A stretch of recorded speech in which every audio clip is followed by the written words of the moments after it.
Alright guys, it is that time of year again. Season preview and predictions time. Yes, we made it through another crazy winter here. And I'm excited. In this video, I'm going to be giving you my predictions and who's going to win the 2022 CPL Championship. Stay tuned.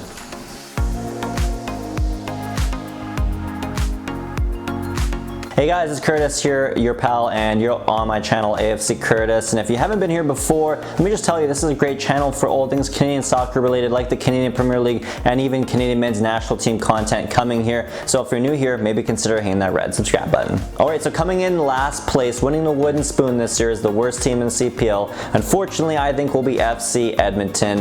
And I mean, there's just so much negativity and just bad things hitting this club right now. It's been a rough last year and a half for this club. They lost so much, but this is a new leaf. You know, they've lost that old kind of era of them. This is a new era, I think, starting this year for FC Edmonton. I think there's some positive things you can look at. Like, they still have a really good coach, I think, in Alan Kosh, a guy that had a major offseason where, yes, you know, maybe he probably didn't bring in every single player yet again that he would have wanted, but this is a major new squad, a lot of new faces, a lot of turnover last offseason.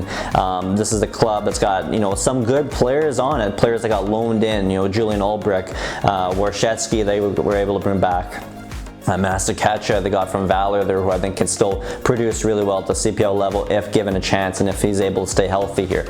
So there is good pieces here with this FC Edmonton squad, but I think, you know, it almost kind of feels like the Island of Misfit Toys type of a team because of a bunch of players that just maybe didn't crack other CPL squads that are coming into the squad. Now these players have the opportunity, though, to take that opportunity to be a star on FC Edmonton and make a move elsewhere afterwards. So I mean, really, this is a good situation for a lot of young players too coming in. They're a very, very young team, probably going to be one of the youngest teams in the league this season. Yeah, so head coach Alan Kosh is going to have his work cut out for him, trying to guide him out of 8th, but I think they will finish 8th. Coming in at number 7 here is going to be Atletico Ottawa. I think they're going to finish 7th here. Why? Because, I mean, there's a new coach, first of all, really young coach. He's only like in his mid-30s. Like, Ronaldo's older than this guy. And he's coming in to coach this team, you know, very little coaching experience at this high of a level. On top of that, there's a lot of new faces coming in. I do think this is going to be a good team, though. I can't see them having a crazy year like last year with all those injuries ravishing them. I can't see them that happening again this year, for them, to be honest with you. But they did bring in some good talent. They got, you know, did lose Dylan Powley to retirement, but they brought in Nate Ingham from York United to be the starting goalkeeper. Great move. They brought in Kevin Alleyman. Great move. You know, great facilitator of the ball there as an attacking midfield. They were able to keep some star players like Drew Becky, Miguel Acosta, Malcolm Shaw is coming back, their top goal scorer from last year, one of the top goal scorers in the CPL last year. So I mean, there's some good moves in there. They also brought in, of course, one of the top most hyped signings in CPL history there, Balu Tabla, coming in, their former Canadian men's national team player. He's still super young. I think he's like, what, 22, 23. He was in the FC Barcelona system a couple years ago. Last few years was in the MLS with CF Montreal.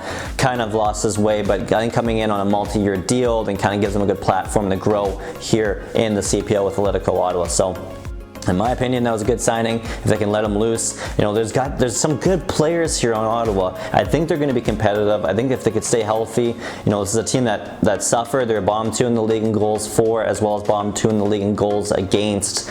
And I think those two stats will improve this season. And I actually think they could challenge for even 6th place.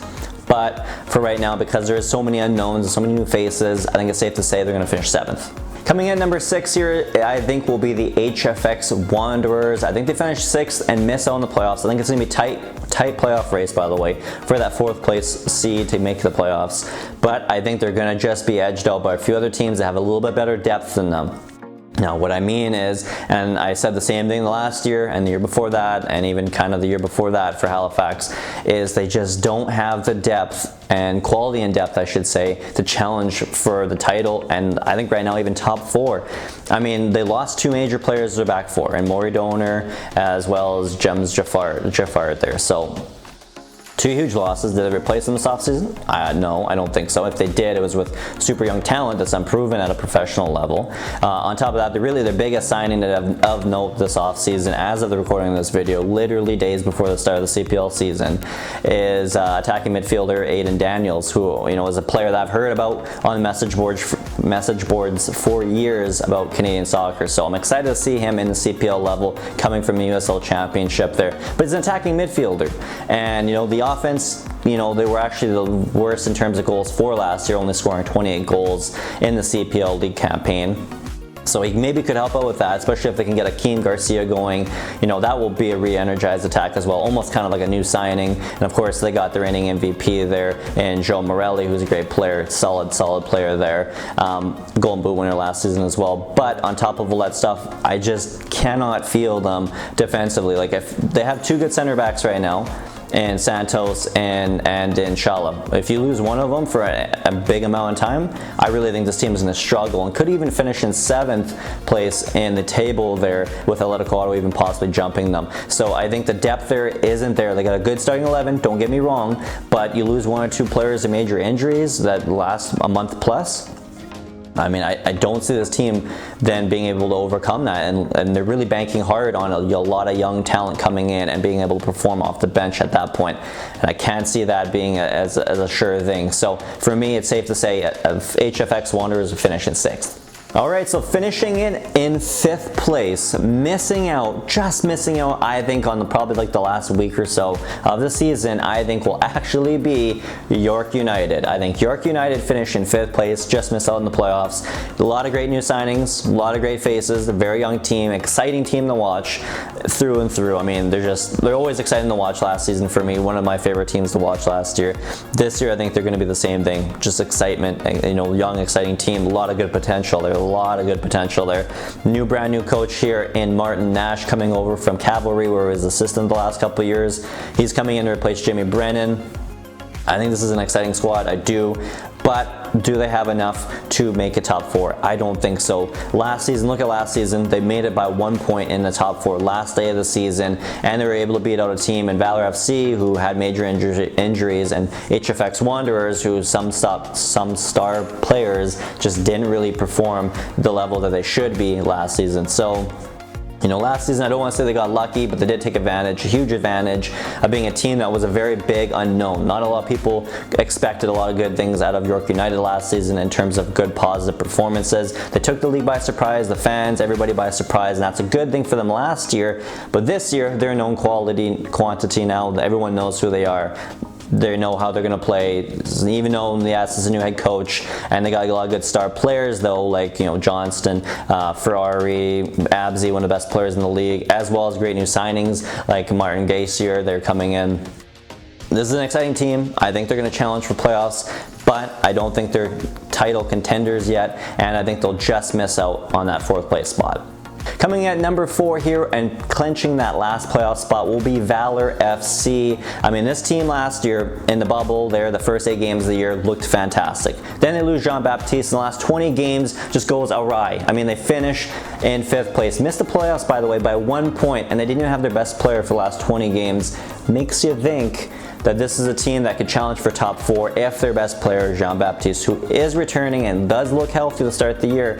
If he can stay healthy for 20 to 28 games, I think they'll clinch top 4 in the table this year. Don't think they're title contenders just yet. We'll see how that kind of forms this season, but I think this is definitely a dangerous team that's a dark horse for that 4th place spot, and I think they are good enough and have the depth even to challenge for a top 4 spot.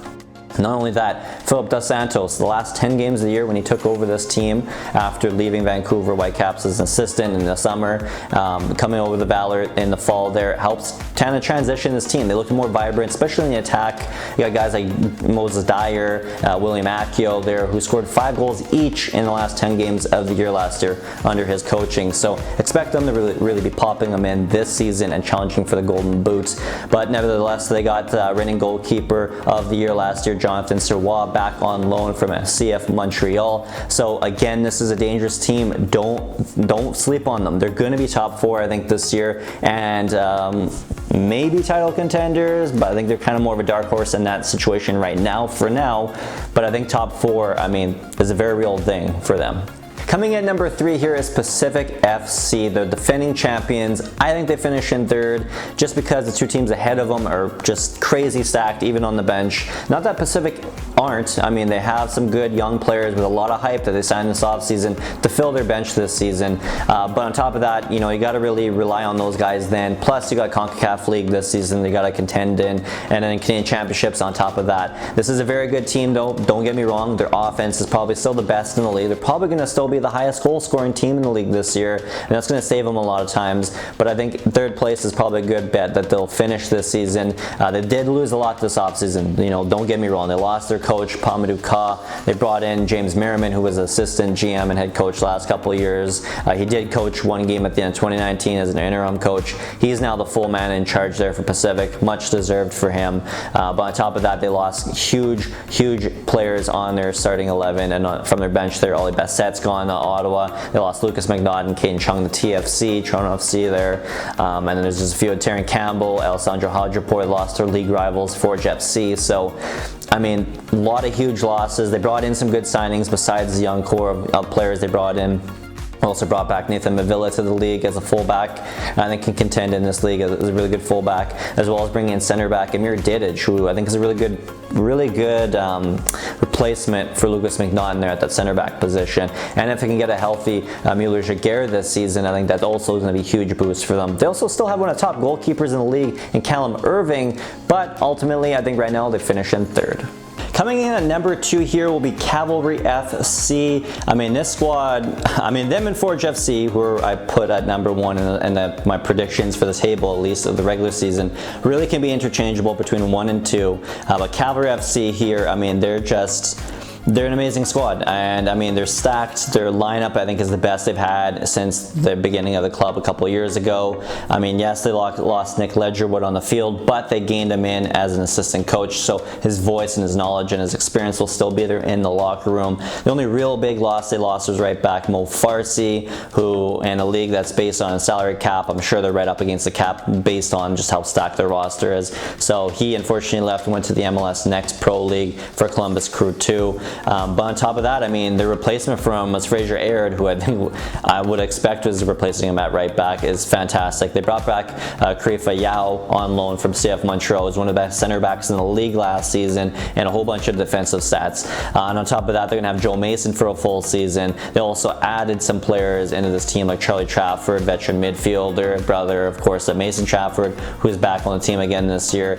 Meyer Beaver, I believe his name is. Bevan, sorry, is a new striker they brought in from, I think, the Australian league there, who should help out with Joe Mason in terms of getting the goals in the net this coming season, which has always kind of, throughout the last 3 years, been a problem in big moments for this club. But on top of that, if you have a healthy Camargo, you know, Carducci unfortunately will miss a bit of time. They're rehabbing, just coming back from testicular cancer surgery that he had that was successful there. He's cancer free, it sounds like, which is great, but he won't be there at the start of the season. They did bring in Julian Ralph there as a goalkeeper, German goalkeeper coming in. So I mean, this team is just stacked. They look good. They got the depth from the net out. So I mean, they're 100% title contenders for me. And if you're in Calgary, definitely go see them, because this team is going to be exciting this season.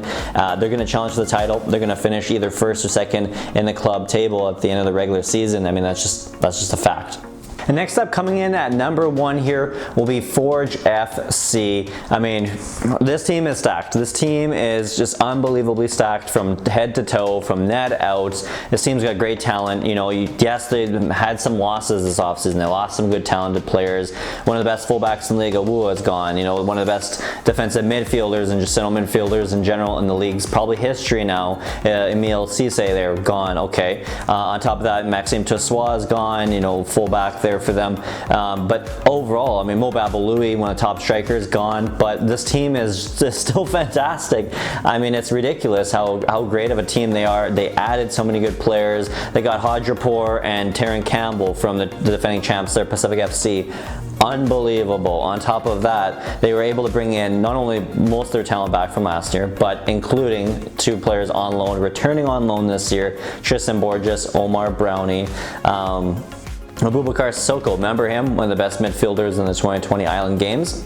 He's on Forge FC now.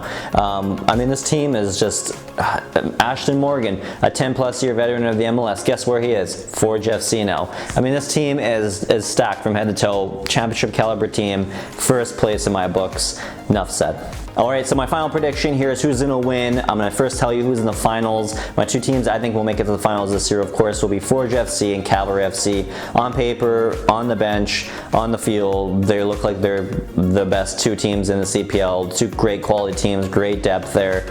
I think those are the two teams that you're going to see in the CPL finals in 2022. Now, who's going to win the CPL championship, the North Star Shield? That's a good question, and it's really a toss-up between the two. But because I said I'm going to give you my preview and predictions, I'm going to tell you who I think will win the championship in 2022. I'm going to have to go with Forge FC. They're going to win their championship. Bobby Smitrios is going to win Coach of the Year finally, way overdue. And they're gonna do it because the team, man, looks so good. Like I said just a few seconds ago, I mean, this team is stacked. Both teams are stacked, but at the same time, you got Cavalry, who just has a history of always, unfortunately, choking in those big games in the CPL playoffs, versus a team in Forge FC who continuously make history, continuously each and every year drive forward, overcome new obstacles we didn't think they could. And, you know, from winning the first ever championship to being the first ever team in CONCACAF League to being a team that could actually advance through the round of 16 into the quarterfinals to now even going to the CONCACAF Champions League. So for me, I think Forge FC will keep carrying on. They'll be the CPL champs in 2022.